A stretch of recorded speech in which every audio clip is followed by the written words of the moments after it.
Hi friends, tech ടിപ്സിൻ്റെ മറ്റൊരു വീഡിയോയിലേക്ക് സ്വാഗതം. ഇന്ന് ഞാനിവിടെ പറയാൻ പോകുന്നത് ലെവൽ എങ്ങനെ ക്രിയേറ്റ് ചെയ്യാം, അതെവിടെ നിന്നാണ് നമ്മൾ ടൂൾസ് എടുക്കുന്നത്, അതുപോലെ തന്നെ അതിൻ്റെ ഉപയോഗം എന്താണ് എന്നുള്ളതിനെ കുറിച്ചുള്ള ക്ലാസ്സാണ്. അത് നമുക്ക് ക്ലാസ്സിലേക്ക് പോകാം. ആദ്യമായി ഞാനിവിടെ ഒരു വാൾ ടൂൾ എടുത്ത് ഒരു റൂം വരയ്ക്കുകയാണ്. ചെറിയൊരു റൂം റാൻഡംലി ഒരു ചെറിയൊരു അളവിൽ റൂം വരയ്ക്കുകയാണ്.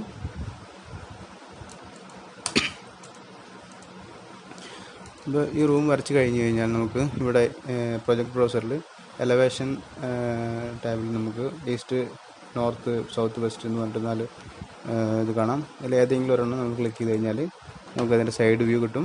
സൈഡ് വ്യൂവിൽ നമുക്ക് 2 ലെവലുകൾ ഓൾറെഡി ഇവിടെ ക്രിയേറ്റ് ചെയ്ത് ഇൻബിൽഡ് ആയിട്ടുണ്ട്, ലെവൽ 1, ലെവൽ 2. ഇപ്പോൾ നമുക്ക് ലെവൽ 3 എങ്ങനെ ക്രിയേറ്റ് ചെയ്യാം എന്നുള്ളത് നോക്കാം. അപ്പോൾ നമ്മൾ ഈ ലെവൽസ് ടൂള് എവിടെ നിന്നാണ് എടുക്കുന്നതെന്ന് കാണിക്കാം. ആദ്യം നമ്മൾ ആർക്കി ടാബിൽ പോവുക. ആർക്കി ടാബിൽ പോയി ഇവിടെ ഈ റൈറ്റ് സൈഡിലായിട്ട് നമുക്ക് ലെവൽ ആൻഡ് ഗ്രിഡ് കാണാം. അതിൽ ലെവൽ എടുക്കുക. ലെവൽ എടുത്തിട്ട് നമുക്ക് ഇവിടെ നിന്ന് സ്റ്റാർട്ട് ചെയ്യാം. സോ ഇത് നമ്മളൊരു 4 മീറ്റർ ഹൈറ്റിലാണ് ഈ ഒരു ഫ്ലോറ് ക്രിയേറ്റ് ചെയ്തിട്ടുള്ളത്. അതുപോലെ നമുക്ക് അടുത്ത ഫ്ലോറും 4 മീറ്ററിൽ തന്നെ ക്രിയേറ്റ് ചെയ്യാം. അപ്പോൾ ഈ ഡോട്ടഡ് വരുന്ന സ്ഥലത്ത് കറക്റ്റായിട്ട് ക്ലിക്ക് ചെയ്തിട്ട് നമുക്ക് വരയ്ക്കാം. സോ നമുക്ക് ഇങ്ങനെ ഈ ഡോട്ടഡ് ഇങ്ങനെ നീക്കുമ്പോൾ അതിൻ്റെ അളവ് അവിടെ നിങ്ങൾക്ക് കാണാൻ പറ്റും, 4 മീറ്റർ.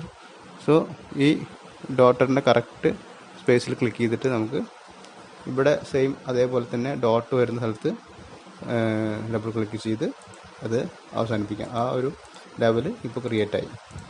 ഈ ലെവൽ ക്രിയേറ്റ് ആയി കഴിഞ്ഞാൽ നമുക്ക് ഇത് ഈ സെക്കൻഡ് ലെവലിൽ നിന്ന് തേർഡ് ലെവലിലേക്ക് നമ്മൾ നോക്കി കഴിഞ്ഞാൽ 4 മീറ്റർ അല്ലെങ്കിൽ ഇപ്പോൾ 4.3 മീറ്ററാണ് ഇപ്പോൾ ഇത് വന്നിട്ടുള്ളത്. നമുക്കിത് അഡ്ജസ്റ്റ് ചെയ്യാം.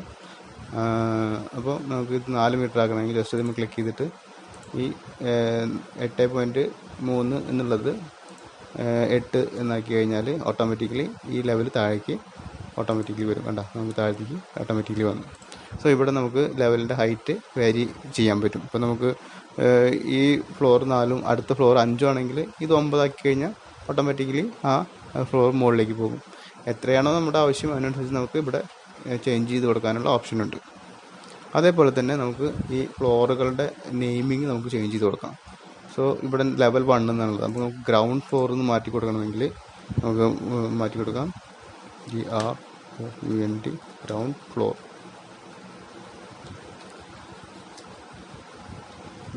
Ground floor.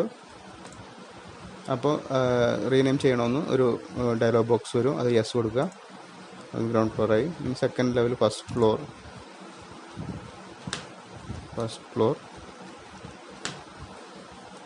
അപ്പോൾ വീണ്ടും അഗൈൻ ആ ഡയലോഗ് ബോക്സ് വരും. യെസ് കൊടുക്കുക. അപ്പോൾ ഇത് ഫസ്റ്റ് ഫ്ലോറായി. ഇത് സെക്കൻഡ് ഫ്ലോർ.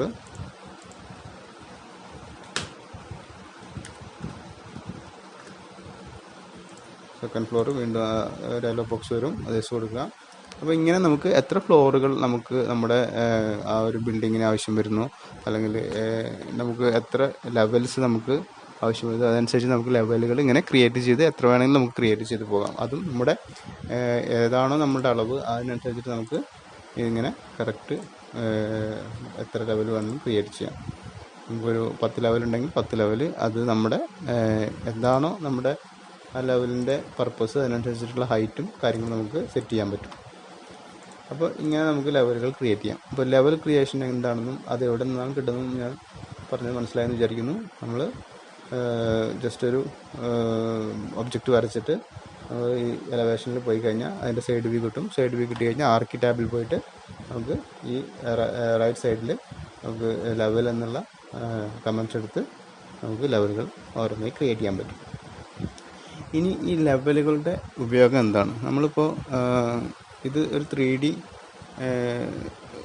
വ്യൂ, ഇത് 3D ആണ്. അപ്പോൾ നമുക്ക് ഇതിലെ സിംഗിൾ ഫ്ലോറുകളായിട്ട് നമുക്ക് കാണണം. 2Dയിൽ നമുക്ക് കാണണം. അപ്പോൾ നമുക്ക് 2Dയിൽ ഇപ്പോൾ ഒരേ പ്രൊജക്റ്റിൽ ഇപ്പോൾ ഇലക്ട്രിക്കൽ ഉണ്ടാവും, MEP മെക്കാനിക്കൽ ഉണ്ടാവും, പിന്നെ ആർക്കി, അതുപോലെ സ്ട്രക്ചറൽ, പല ഡിസിപ്ലിനുകളുടെ 2D ഡ്രോയിങ്സ് ഉണ്ടാവും. അപ്പോൾ നമുക്ക് 2D സെറ്റ് ചെയ്യാനാണ് ശരിക്കും നമുക്ക് ലെവലുകളുടെ ആവശ്യം. നമ്മൾ ഫസ്റ്റ് ലെവലിൽ പോയിട്ട് ഇപ്പോൾ ഇവിടെ നമ്മൾ ground floor level double click ചെയ്ത് കഴിഞ്ഞാൽ ഇത് ഗ്രൗണ്ട് ഫ്ലോർ ലെവലിലുള്ള കാര്യങ്ങൾ മാത്രമേ ഇതിൽ കാണിക്കത്തുള്ളൂ. ഇപ്പോൾ നമ്മൾ സെക്കൻഡ് ഫ്ലോറിൽ പോയി കഴിഞ്ഞാൽ സെക്കൻഡ് ഫ്ലോറിൽ എന്താണോ നമ്മൾ ഒന്നും ക്രിയേറ്റ് ചെയ്തിട്ടില്ല. നമ്മൾ first level two second level വരെ നമ്മൾ ആ ഫ്ലോർ ക്രിയേറ്റ് ചെയ്തിട്ടുള്ളൂ. അതുകൊണ്ട് ഇതൊന്നും കാണുന്നില്ല. നമ്മൾ എന്താണോ നമ്മൾ ക്രിയേറ്റ് ചെയ്യുന്നത് ആ ഒരു ഫ്ലോറിൽ ആ സാധനങ്ങളൊക്കെ നമുക്ക് ഷോ ചെയ്യാൻ പറ്റും. സോ അതാണ് ഒരു ഉപയോഗം. അത് മാത്രമല്ല, ഇപ്പോൾ ഞാൻ നേരത്തെ പറഞ്ഞതുപോലെ ഡിസിപ്ലിൻ വൈസ് നമുക്ക് നമുക്ക് ഡ്യൂപ്ലിക്കേറ്റ് ചെയ്തിട്ട്, ഇപ്പോൾ ഞാനിതിനെ ഡ്യൂപ്ലിക്കേറ്റ് ഇപ്പോൾ നമുക്ക് ഫസ്റ്റ് ഗ്രൗണ്ട് ഫ്ലോറിൽ തന്നെ പോകാം. ഈ ഗ്രൗണ്ട് ഫ്ലോർ ഇപ്പോൾ ഇത് ആർക്കാണെന്ന് വിചാരിച്ചു. നമുക്കിതിൽ ഒരു ഇലക്ട്രിക്കൽ പ്ലാൻ കൊണ്ടുവരണം. അപ്പോൾ നമുക്ക് ഇവിടെ ഒരു ഡ്യൂപ്ലിക്കേറ്റ് കൊടുത്തിട്ട് ഡ്യൂപ്ലിക്കേറ്റ് ഇനി നമുക്ക് റീനെയിം ചെയ്യാം. Rename electrical ground floor. Okay, electrical ground floor ഇങ്ങനെ റീനെയിം ചെയ്ത് കഴിഞ്ഞാൽ ഇത് നമുക്ക് ഇലക്ട്രിക്കൽ ഗ്രൗണ്ട് ഫ്ലോർ ആവും. മറ്റേത് ഇവിടെ ഓൾറെഡി ഗ്രൗണ്ട് ഫ്ലോർ ആയിട്ടുണ്ട്. ഇനി ഈ ഇലക്ട്രിക്കൽ ഗ്രൗണ്ട് ഫ്ലോർ ഇത് തന്നെയായിരിക്കും, പക്ഷേ നമുക്ക് ഇലക്ട്രിക്കലിൻ്റെ എക്യുപ്മെൻറ്റ്സ് ഒക്കെ ഇവിടെ പ്ലേസ് ചെയ്യാൻ പറ്റും. അപ്പോൾ ആ ഇലക്ട്രിക്കലിൻ്റെ എക്യുപ്മെൻറ്റ്സ് മാത്രം കാണാനുള്ള സെറ്റിങ്സും കാര്യങ്ങളൊക്കെ നമ്മൾ ചെയ്യുമ്പോൾ ആ ഇലക്ട്രിക്കൽ പ്ലാനായിട്ട് അത് മാറും.